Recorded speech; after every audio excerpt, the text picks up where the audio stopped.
예나 지금이나 변함없이 우리 안에 내재된 본능, 그것은 바로 아름다워지고 싶은 욕망이다. 그리고 그 아름다움을 표현한 중요한 도구 중 하나는 몸을 화려하게 치장한 장신구였다. 놀이개로 자신을 꾸민 여인들과 최신 유행을 쫓던 사대부 남성들 중 조선시대 최고의 패션왕은 누구였을까? 장신구에도 선조들의 지혜는 숨어있다. 부채의 아름다운 곡선의 숨은 과학과 매듭에서 발견하는 수학 원리를 찾아본다. 조선시대의 풍요와 여유, 그리고 멋과 지혜가 담긴 장신구의 모든 것을 살펴보자.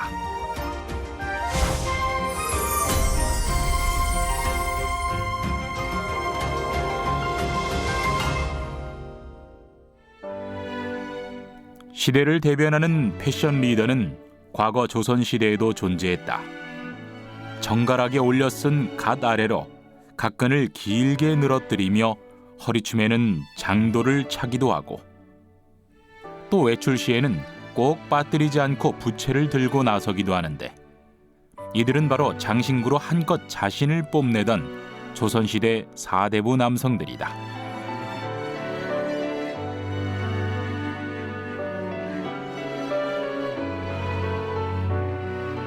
조선시대는 근검절약을 강조하던 유교 사회였지만 외모를 꾸미기 위한 화려한 장신구가 다양하게 존재했다. 장신구는 신체 일부에 직접 착용하거나 의복을 치장하기 위해 옷에 거는 소품으로 여성들뿐만 아니라 남성들 또한 자신의 아름다움을 표출하며 신분을 과시하고 싶은 지표로 장신구를 적극 활용하였다. 조선시대 장신구는 남녀를 막론하고 엄격한 신분적 제약이 있었고요. 이러한 신분적 제약을 통해서 사회적 규율을 유지해 나갈 수 있었을 것입니다. 그런데 이 장신구라는 것을 통해서 드러내고자 했던 사람들의 미적 욕망은 사회적 제약으로, 사회적 규율로 제한할 수 없었을 것이고, 인간 본연의 자연스러운 마음의 발로였던 것 같습니다. 그렇다면 조선시대 여성들은 어떠한 장신구를 착용했을까? 떨잠, 비녀와 함께 한복 위에 착용한 은장도 놀이개가 대표적이다. 남성들은 망건, 관자, 탕건, 각근과 같은 머리 장식품과 함께 부채를 늘 소지하였다. 어느 시대고 어느 나라를 막론하고 자기를 아름답게 보이고자 멋있게 보이고자 하지 않았던 시대는 없었던 것 같아요. 그래서 조선시대라고 우리가 유교사회라고 너무 막 검양만을 강조했다거나 아니면 청빈만을 강조했다거나 그런 건 아니거든요. 조선은 유교사회잖아요. 그러니까 모든 그 양반이라고 하는 사람들 아니면 사대부 남자라고 하는 사람들은 공부를 해요. 학문을 하는 거죠. 그래서 몸과 마음을 바르게 닦는 거에서부터 시작을 하는데, 그 몸과 마음을 닦기 전에 갖춰야 하는 것이 의관이에요. 그러다 보니까 이제 옷을 제대로 차려입고 모자를 쓰고, 특히 이제 머리에 관보를 어떤 걸 쓰느냐에 따라서 그때부터 바른 몸이 나오고 거기서부터 이제 공부를 할 수 있는 기본적인 자세가 만들어진다, 이렇게 생각을 하고 있었거든요. 조선시대의 아름다움을 나타내주는 신윤복의 미인도, 허리춤에는 화려한 놀이개를 하고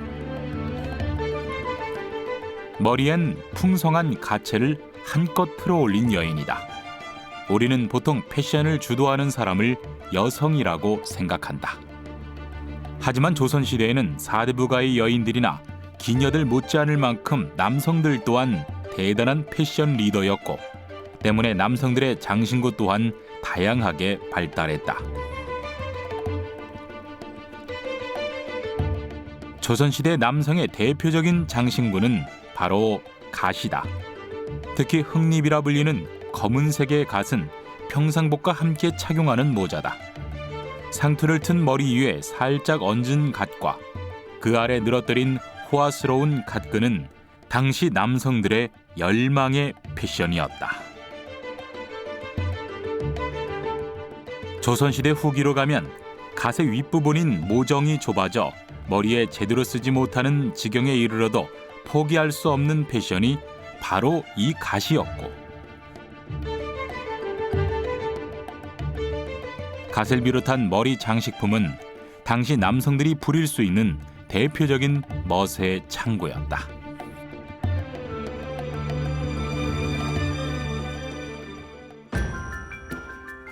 갓을 쓰기 위해서는 상투를 튼 머리에 망건을 두르고 그 위에 갓 고정용 풍잠과 화려한 관자를 얹었다. 여기에 실내에서는 탕건이나 정자관을 착용하였고 외출할 때는 갓을 썼던 것이다. 그런데 여기서 주목해봐야 할 그림이 하나 있다. 기생들과 야외 나들이를 나온 사대부를 그린 청금상략. 유교의 사회적 제약을 벗어던진 자유로움을 갓근이 표현해주고 있다. 그림 속에 두 명의 사내가 갓근을 들이우고 있는데 한 사람은 아래로 길게 자연스럽게 들이웠고요. 한 사람은 한쪽 귀 옆으로 갓근을 걷어 올려서 아주 묘한 분위기를 연출하고 있습니다. 조선시대의 여러 복식 자료들을 보면 남자들이 상당히 신경을 써서 장식을 했던 것이 갓 관모 쪽이었던 것 같습니다. 갓근은 산호, 호박, 만호, 수정 이런 고급 재료들을 써서 장식을 했었기 때문에 갓근을 통해서 그 착장자의 경제력이나 사회적 지위, 사회적 신분을 알 수 있었습니다. 해서 남자들이 상당히 귀하게 여겼던 것으로 보이고 길이에 있어서도 짧게 하기도 했지만 아주 길게 해서 아래로 들이우고 그 들이우는 그 형식을 통해서도 그 사람의 사회적 권위를 보여주려고 했던 것 같습니다. 사회적 지위와 권위의 상징물로 남성들이 사랑한 갓과 갓근. 그런데 여기 생각지도 못한 조선시대의 파격적인 남성의 장신구 하나가 등장한다. 그것은 과연 무엇일까?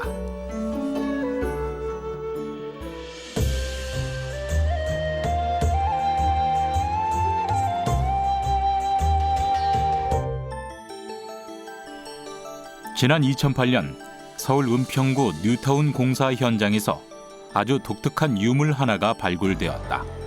그것은 바로 은제 귀걸이 한 쌍. 조선시대 남성의 무덤으로 추정되는 이곳에 대체 왜 귀걸이가 묻혀 있었던 것일까?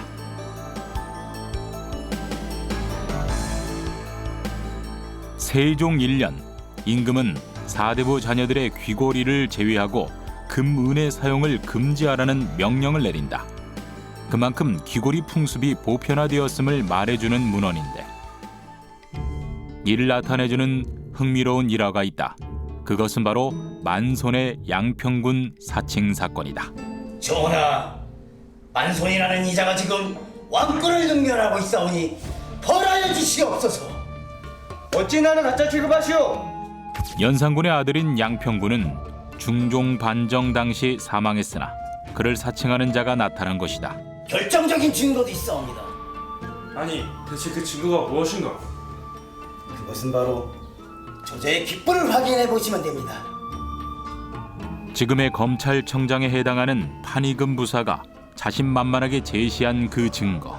죽었을 때 나이가 9살이었는데 근 진주 귀고리를 달았사옵니다. 하여 귀고리를 뺀 구멍이 크고 넓었는데 만손이라는 이자의 귀에는 귀고리를 뺀 구멍이 전혀 없습니다. 확인해 보시면 진위를 알 수 있을 것입니다. 귀걸이를 꿰인 구멍이 크고 넓었던 양평군과 달리 귀를 뚫은 자국이 전혀 없던 만손은 가짜임이 들통나게 되고 결국 그해 사형을 당하고 만다. 9살의 나이에 귀를 뚫었던 양평군. 당시 귀걸이를 하는 문화는 성인뿐만 아니라 어린아이에게도 행해질 정도로 매우 보편적인 풍습이었던 것이다. 조선시대 전기에는 남녀가 귀걸이를 한 것이 상당히 보편적인 문화였던 것으로 보입니다. 그랬던 것이 유교의 보편화와 함께 귀걸이를 하는 것이 오랑캐의 문화라고 인지됐던 것으로 보이고 이러한 인식이 선조 이후에 남자의 귀걸이를 금지하는 그런 규정으로 나타나게까지 됩니다. 그렇다면 이렇게 유행하던 남성들의 귀걸이 풍습은 언제 어떻게 사라지게 된 것일까? 선조 때에 이르러 귀를 뚫는 풍습을 유교 사상에 반하는 일이라 하여 전면적으로 금지시키면서 남성의 귀걸이는 역사 속에서 자취를 감춘다.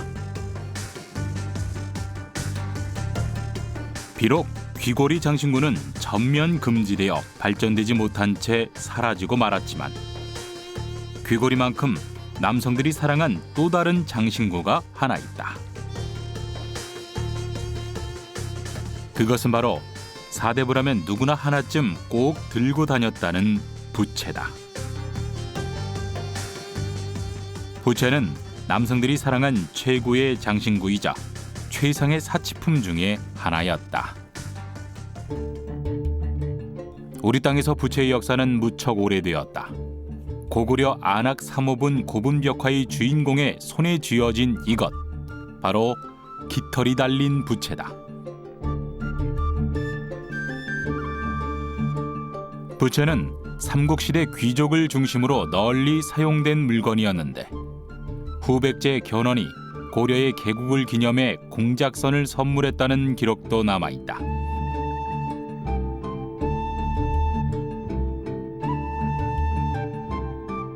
이렇게 귀한 존재였던 부채는 조선시대가 되면 사대부들 사이에서 성행하게 되는데 특히 단오 무렵 선물로 주고받은 부채 단오선은 당시 최고의 인기를 구가하던 남성들의 장신구였다.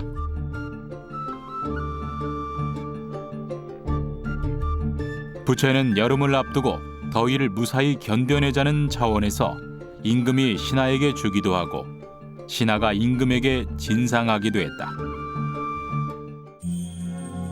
이러한 부채는 여름 더위를 쫓는 데만 사용한 건 아니었다.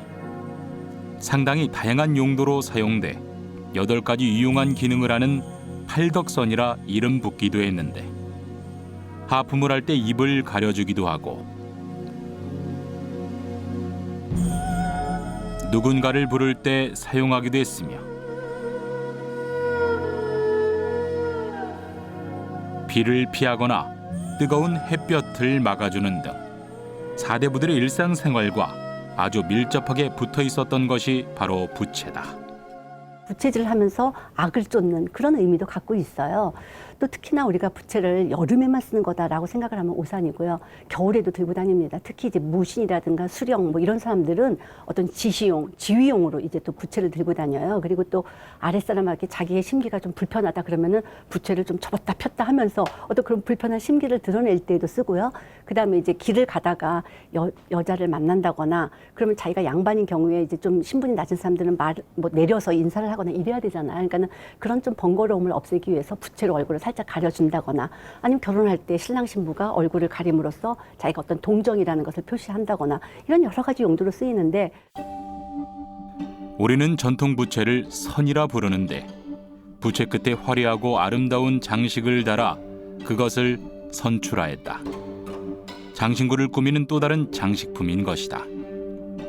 이 선추를 통해 부채의 세련미를 돋우고 품격을 더했는데 점점 신분 높은 사람들의 전유물로 변해갔다.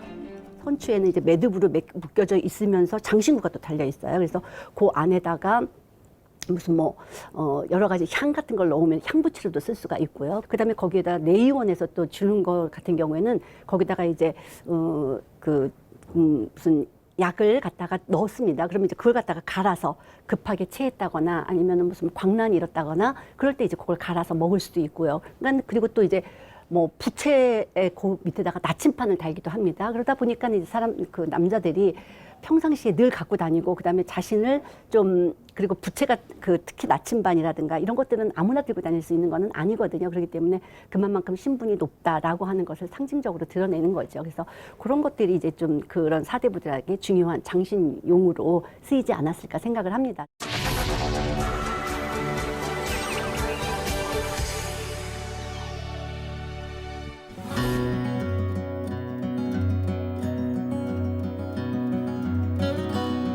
전라북도 전주에서 2대에 걸쳐 가업을 이어오고 있는 한 장인을 찾았다. 전라북도 무형문화재 엄재수 선자장. 그의 손에서 탄생하는 부채는 바로 합죽선이다. 대나무살을 얇게 깎아 한지를 덧대어 만드는 합죽선은 우리 전통 부채의 아름다움을 고스란히 담아내고 있다.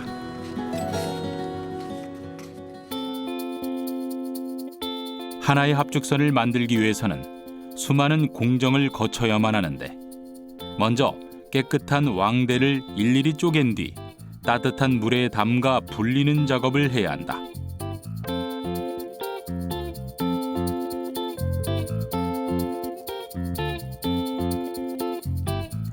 이렇게 불리고 나면 빛이 투과될 정도로 얇게 속을 깎아내는 작업이 이어진다. 그 후 얇게 깎아낸 겉대 2개를 마주 붙인 뒤 이를 단단히 묶어 일주일간 말리면 합죽선 부채의 바탕이 되는 살대가 만들어지는 것이다.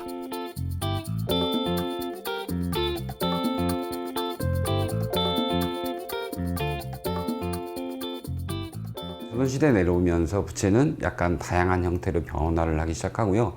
신분에 따라서 쓰는 부채의 종류가 좀 달라지기 시작을 해요. 여기서부터 이제 문제 아닌 문제가 발생을 하게 되는데, 왕족들은 속살 숫자가 50개가 48개, 겉대 포함해서 50개가 되는 부채를 사용을 해요. 100이란 완전수를 만들죠. 종이가 2번 접히니까 50살 곱하기 2 해가지고 100이란 완전수를 만들어서 왕족들의 부채가 만들어지고, 40살 부채 같은 경우는 일반 사대부들의 부채예요. 사대부들은 40살 부채에 왕족까지는 못 가지만 온갖 치장을 하게 되죠. 그래서 7접선 같은 경우는 5치를 하게 되고요. 그리고 이제 과거급제를 한 사람만이 달 수 있는 이 선추 놀이개인데, 여기에 또 온갖 치장을 하게 돼요. 그래서 왕조실록 기록 같은 데 보면은 살수 지켜라, 살수 숫자를 지켜라, 그리고 올해는 가물었으니까 살수를 줄여라, 뭐 이런 내용도 좀 나오고요. 부채는 살대의 개수가 많을수록 사대부들이 귀하게 여겨 더욱 선호하였는데, 부채 하나에 쌀 한 가마니를 호가할 정도로 부채는 사치품으로 변질되어 갔다. 사치품이었던 만큼 부채는 미학의 절정을 달리기도 했다.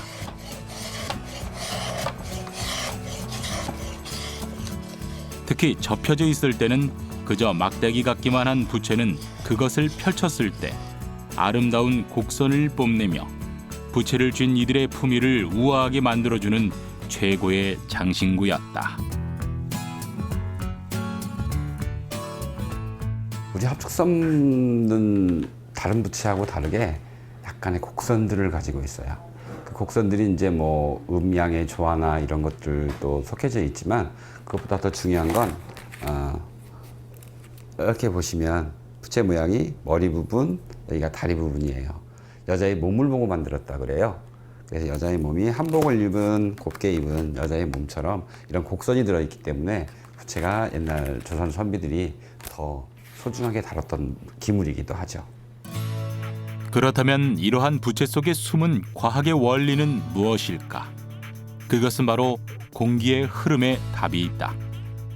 부채를 이용하게 되면 몸 주변의 공기의 흐름을 더욱 원활하게 할 수 있는데요. 공기의 흐름이 빨라지게 되면 땀이 수증기로 변하면서 주변의 열을 흡수하게 되는 흡열 반응하는 증발 현상이 더욱 촉진되기 때문에 부채질을 하면 시원해질 수 있는 것입니다. 그런데 부채의 모양을 살펴보니 대부분 모서리가 없이 모두 둥근 모양. 각이 지거나 네모 반듯한 모양으로 만들었을 법도 한데, 대체 선조들은 왜 부채를 모두 둥글게 만든 것일까? 삼각형, 사각형과 같이 각진 도형의 경우에는 공기 중에서 진행 시에 각진 모서리 뒤쪽으로 일시적인 진공 상태가 생성될 수 있습니다. 그러면 이 진공 쪽으로 공기의 소용돌이가 생성되어서 진행을 방해하기 때문에 공기의 저항이 더욱 커질 수 있습니다. 하지만 이러한 각진 모서리가 없는 둥근 형태의 부채의 경우에는 공기 저항을 최소화하기 때문에 적은 힘으로도 보다 쉽게 부채질할 수 있는 것입니다. 즉 끝이 둥근 부채를 흔들었을 때는 공기의 저항이 최소화되어 바람이 원활하게 흐르는데, 직선일 경우 공기의 저항이 생기면서 꼭지점이 있는 부분으로 바람이 흐르지 못하게 되는 것이다. 요즘 같은 에어컨 시대, 부채의 쓰임이 줄어드는 것은 사실이지만 오늘날 부채는 기능성을 넘어 전통의 아름다움을 이어주는 소중한 문화유산이 되고 있다.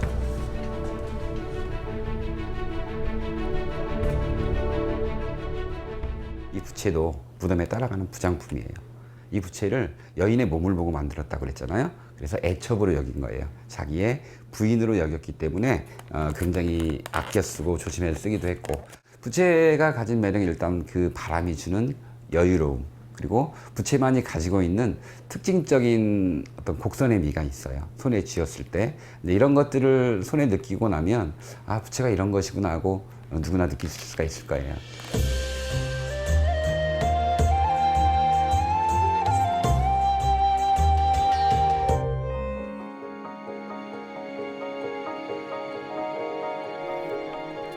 전라남도 광양에 위치한 장도 박물관.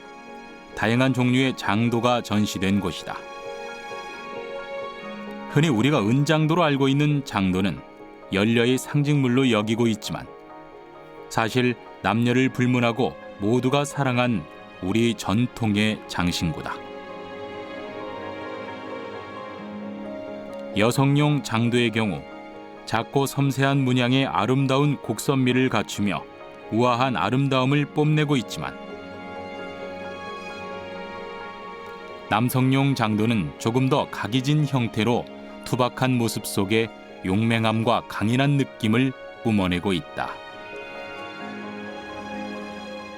여자용 장도일 경우에는 이제 그 형태가 좀 곡선미를 많이 가지고 있고, 문양에서도 뭐 예를 들어서 장수를 기원하는 십장생문, 뭐 송항문, 아니면 이제 화문, 꽃을 갖다가 넣어서 그런 어떤 아름다움을 딱 표현하면서 의미를 갖다가 복을 의미하는 게 많았죠.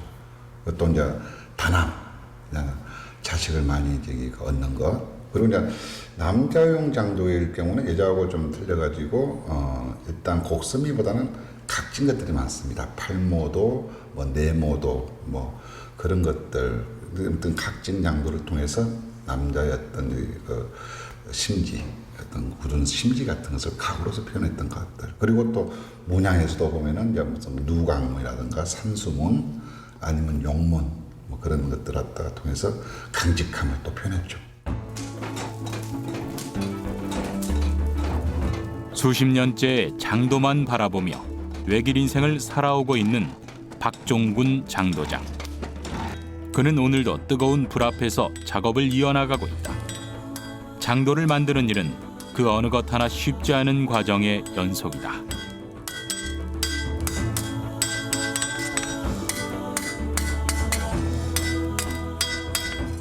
작은 칼이다 보니까 그 섬세함이 많이 요구됩니다. 섬세함이죠. 어떤 정교함 같은 거. 그런 것들. 그리고 100% 그 수작업입니다. 이게 어떤 주물 제작에 대해서 나온 게 아니기 때문에 이게 하나하나 만들기 때문에 이게 다 모든 것들이 분야별로 칼자루, 칼집, 장식, 칼날 이 세 가지가 조합이 되거든요. 이 공정만 해도 177일 공정입니다. 177일 공정 갖다가 하는데 어느 하나를 갖다가 소홀히 할 수가 없는 부분입니다. 예. 보통 우리가 농 가면은 큰 뭐 어떤 조형물들을 만들었을 때 그게 더 상당히 뭐 엄청나게 많은 시간이 소요될 것 같지만은 의외로 이 장도 하나에 만드는데 시간 소요된 게 상당합니다.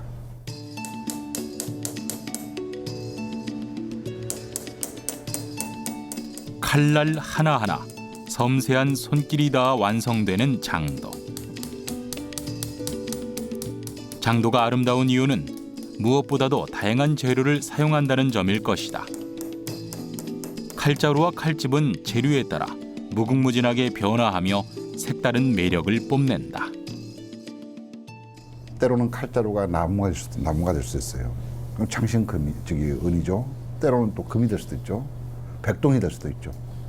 동이 될 수 있고 은이 될 수 있고 금이 될 수 있고 장식은 그러면서 칼자루 칼집이 옥이 될 수 있고 나무가 될 수 있고 뿔이 될 수 있고 다양합니다. 재료 뼈가 될 수도 있고 때로는 칼날 같은 거는 딱 하나 공통점이 있다면 칼날 하나는 강철입니다.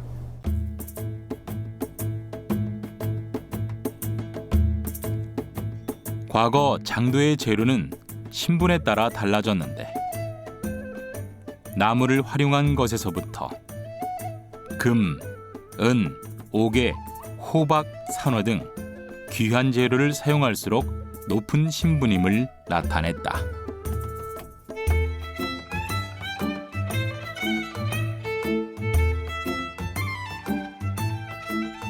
특히 조선시대에는 이러한 장도가 임금이 내리던 선물로 활용될 정도로 귀한 공예품이었다.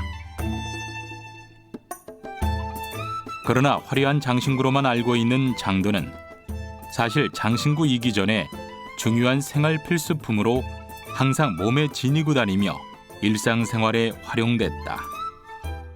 이 장도는 우리가 칼만 생각하지 않습니까? 그런데 그 칼을 세공을 할 때 아주 정교하게 최고급의 공예품으로서 제작하기도 했지만 그 칼에는 대부분 젓가락이라던가 이런 생필품이 달려 있습니다. 그런 것은 바로 이전에 인류가 원시 사회에서 이동 생활을 할 때 생활 속에서 필요했던 그런 도구들, 즉 젓가락이라는 것은 먹기 위해서 필요한 거 아닙니까? 그런 도구들이 그 칼에 달려 있고 칼이라는 것도 기본적으로 생존을 위해서 필요한 도구들이었습니다. 이런 도구들이 나중에는 그렇게 남녀의 장식품으로 자리 잡게 되는 것이죠. 이렇게 생필품에서 장신구로 자리 잡은 장도는 그 화려함이 점점 더해지며 사치품으로 변모하였고, 따라서 조선시대 때 국가적으로 장도의 착용을 금지시킨 경우도 종종 등장한다.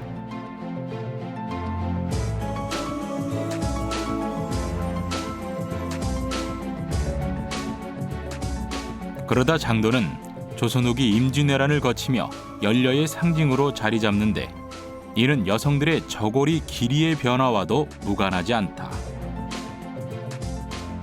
이제 여성들이 은장도를 하게 된다, 장도를 하게 된다라고 했을 때에는 그거는 복식의 영향을 받았다고 저는 생각을 합니다. 왜냐하면은 저고리 길이가 굉장히 짧아지잖아요. 저고리 길이가 짧아지면서 이제 고름이 달리고 하면서 어떤 여기를 좀 그 가슴 있는 부분을 어떤 상징적인 의미, 정절을 지키고자 하는 그런 의미를 담고 있으면서 거기에다가 은장도를 갖다 꽂지 않았을까, 저는 그런 생각을 해봅니다. 그래서 장도를 하게 된 것은 복식과 상당히 밀접한 관계가 있다.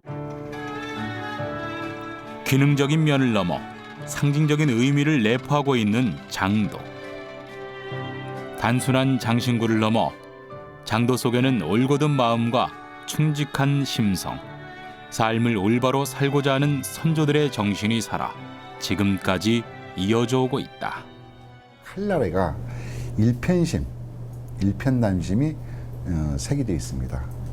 어떻게 보면은 한 길을 걸어가는 것도 일편심이죠. 그리고 저기 한 난군을 섬기는 것도 일편심입니다. 한 임금을 섬기는 것도 일편심이고, 그 삶 자체가 어떻게 보면은 바르게 사는 정신입니다. 그리고 우리 과거에 우리 조상님들이, 특히 여인네들이 임진왜란, 병자호란, 그 정유재란 그 난을 겪었을 때 늘 품속에다가 장도를 지니면서 자기를 몸을 보호했던 것이죠. 호신용으로 지니고 다니면서. 그런 것들이 보면은 아마 우리 한국 장도의 정신, 남자가 가지면은 충효의예입니다. 그리고 과거의 여자들이 가지게 되면 지조를 상징했던 거죠. 절개를 상징했는데, 그런 정신 문화를 칼에다가 그 정신 문화를 갖다가 담고 있는 것은 인류 사이에 없다고 봅니다.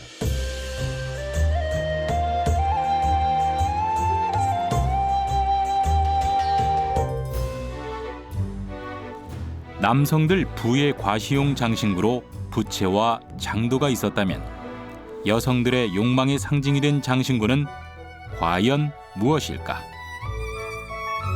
그것은 바로 머리 위에 풍성하게 올렸던 가채와 각종 다양한 머리 장식이다. 조선시대 미의 기준은 무엇보다도 머리카락이 얼마나 풍성하고 윤이 나는가에 달려 있었다. 그래서 등장한 것이 가채다.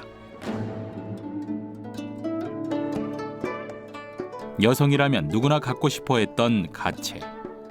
그 수요가 급증하자 값은 천정부지로 치솟았고, 가채가 귀하면 귀해질수록 부녀자들의 욕망은 더욱 커져만 갔다. 60냥이나 하는 이 가채를 시댁에서 마련해 주시니 내가 시집을 잘 오긴 잘 왔어. 요즘 쌀 한 가마니가 3냥이라던데 이 비싼 것을 마련해 주시니 말이야.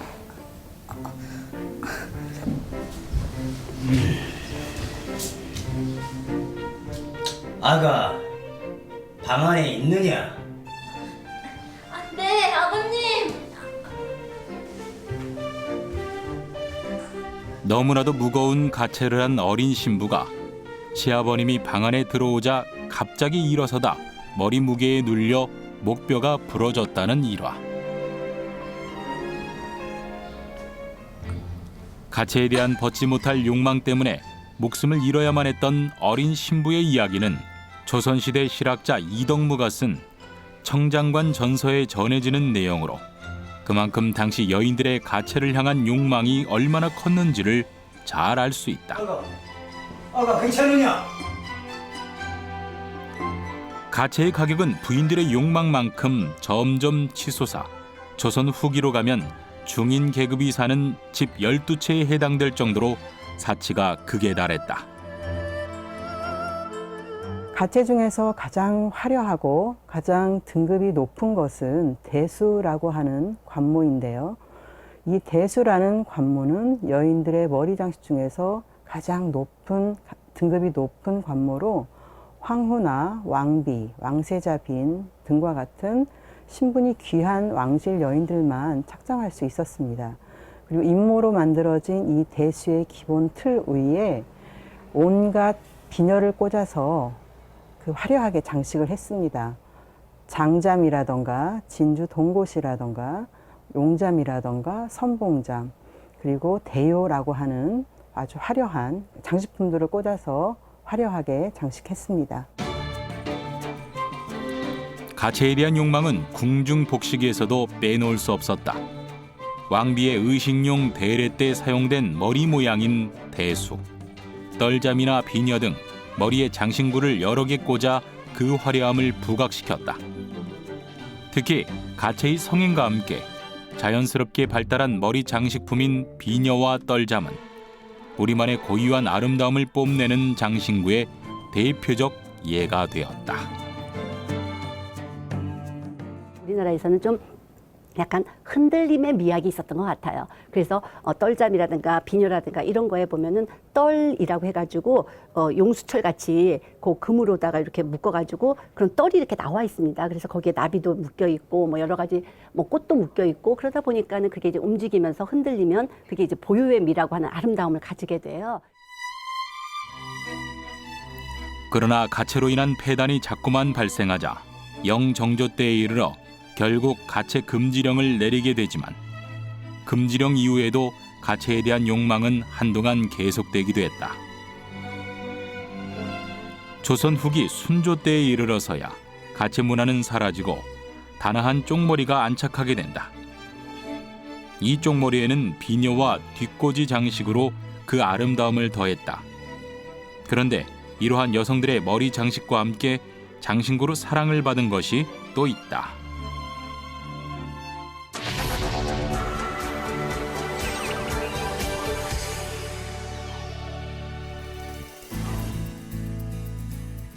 조선시대 여성들의 장신구 하면 가장 대표적으로 떠오르는 것, 바로 놀이개다.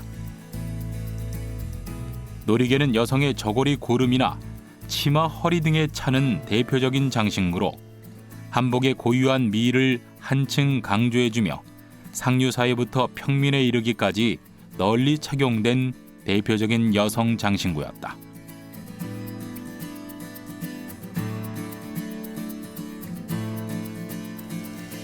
그리고 이러한 놀이개의 아름다움을 완성시켜주는 것, 바로 매듭이다. 매듭은 여러 의미를 담아 각종 식물과 동물 모양을 본떠 만드는데 무엇보다도 그 안에 독특한 특징이 있다. 원래 그 동양의 매듭은 잘 보시면 아시겠지만 완전히 거의 완벽한 대칭입니다. 중심축을 기준으로 해서 좌우가 대칭이고 그다음에 앞뒤가 똑같아요. 그런데 그게 줄 하나로 끈 한 개를 가지고 마치 여러 번 매듭을 지어서 꽁 모양으로 이제 어떤 문양이나 이런 모양을 만들어내는 거죠. 그래서 아마 이런 것들이 전부 다 동양의 그 수철학 사상하고 과학하고 수학 이런 게 어우러져서 이루어지는 게 아닌가 싶습니다. 그런데 이러한 매듭 속에는 놀랍게도 메비우스의 띠 개념이 숨어 있다. 그것은 대체 무엇일까? 가장 간단한 예로 이제 왼 세입 매듭과 오른 세입 매듭이 있습니다. 그래서 똑같이 매듭이 교차되는 점은 3점인데 오른쪽으로 교차하느냐 왼쪽으로 교차하느냐에 따라서 틀립니다. 똑같은 메비우스 띠가 아니고요. 한 번은 한 번 꼬지 않습니까? 꼬는데 한 번은 밑에서 위로 이렇게 돌려서 꽂게요. 자, 이렇게 하나 만들고요. 또 하나는 밑에서 위로 돌리는데 이번에는 위에서 밑으로 돌릴게요. 그럼 한 번 꼰 건 똑같은데 꼬아진 모양은 좀 다르게 됩니다. 하나로 연결된 것은 같지만 꼰 방향이 서로 다른 메비우스의 띠다. 요거는 같은 방향으로 꼬인 메비우스 띠고요. 요건 서로 다른 방향으로 꼬인 메비우스 띠입니다.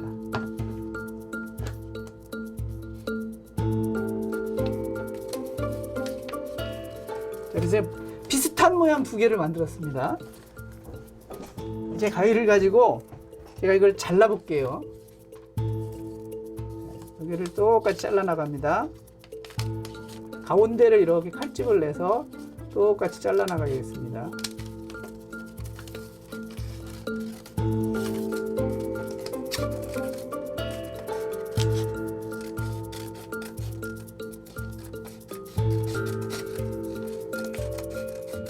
자, 그러면 똑같은 모양 2개를 붙인 메비우스 띠는 이렇게 떨어집니다. 2개가. 이번에 이제 반대쪽 모양 서로 꼬인 위치가 다른 걸 붙인 메비우스 띠를 잘라 볼게요. 똑같은 방법으로 자르는 겁니다.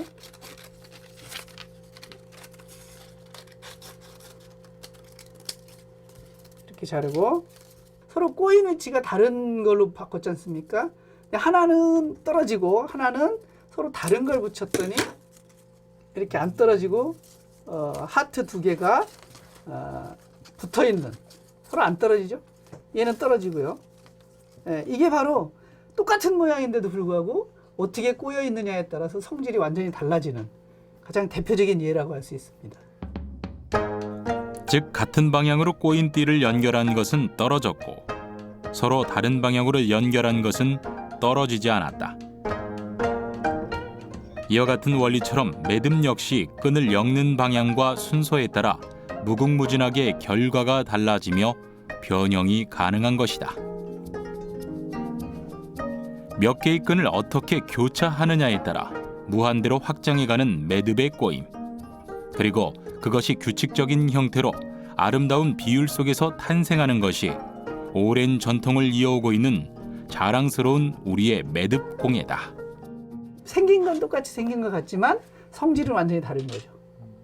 그래서 똑같은 3번 교차된다고 해서 똑같은 모양으로 똑같은 거로 놓는 게 아니고 서로 다른 거로 분류하는 이유가 되는 거죠. 어떻게 묶느냐에 따라서 전통 매듭에서도 오른쪽으로 먼저 묶느냐 왼쪽으로 먼저 묶느냐에 따라서 결국 나중에 가면 모양이 조금씩 달라지게 되겠죠. 수학적 사고로 완성되는 매듭, 그리고 그 매듭을 통해 더욱 화려해지는 놀이개는 조선시대 대표적인 여성 장신구로 여전히 그 아름다움을 이어오고 있다.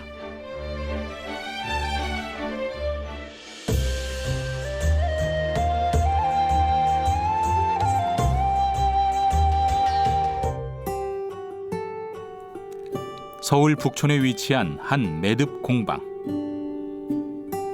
손끝에서 손끝으로 이어져 온 전통예술 매듭 공예를 여전히 지켜나가고 있는 심영미 매듭 기능 전수자를 만났다. 인내와 집념으로 50여 년이 넘는 시간 동안 매듭 하나만 바라보고 달려온 그녀다. 장인의 손끝에서 완성된 매듭. 매듭에는 38가지의 기본형 매듭이 있는데 여기에서 파생되어 여러 다양한 형태의 아름다운 장신구가 만들어지는 것이다. 그리고 이 매듭엔 각각의 의미가 담겨 있다. 동신결 같은 경우는 우리가 결혼을 한다든지 할 때 함을 진다든지 청실, 홍실 문꾼다든지 할 때 동신결 매듭을 쓰고, 나비 매듭 같은 경우는 우리가 놀이개 같은 거 투어 삼작이나 이런 놀이개 매듭을 할 때는 여성들의 그렇게 놀이개 매듭에는 이제 나비 매듭을 또 장수의 의미도 있고 해가지고, 지금은 뭐 100세가 넘게 사시는 분도 계시지만 전에는 88세 살기가 어렵지 않습니까? 그래서 이 나비 날개에 보면 팔자가 양쪽으로 있기 때문에 88이라고 해가지고, 예, 그래서 장수의 의미도 있고 환생의 의미도 있고. 놀이개를 꾸며주며 그 의미까지 담아낸 매듭. 그런데 매듭은 놀이개의 장식품으로만 사용된 건 아니었다. 조선시대 의복 중 하나였던 일종의 쓰개인 너울을 비롯해 다양한 복식의 부속으로서 패션의 아름다움을 더했다.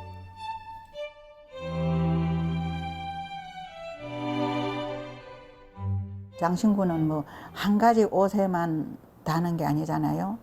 요번에 이 옷을 입었고 다음에 다른 옷에 달았을 때도 무난하게 잘 어울리고, 또 놀이개는 한눈에 봐가지고 딱 뜨이는 게 놀이개잖아요.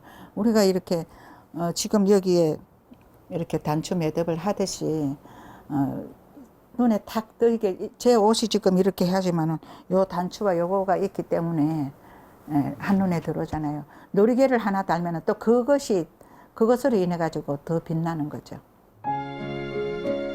매듭으로 완성된 조선시대의 전통 장신구.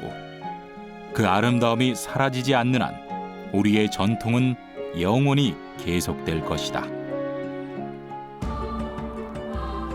아름다움을 표현하며 자신의 부를 드러내고자 장신구로 몸을 화려하게 치장했던 조선시대 우리 선조들.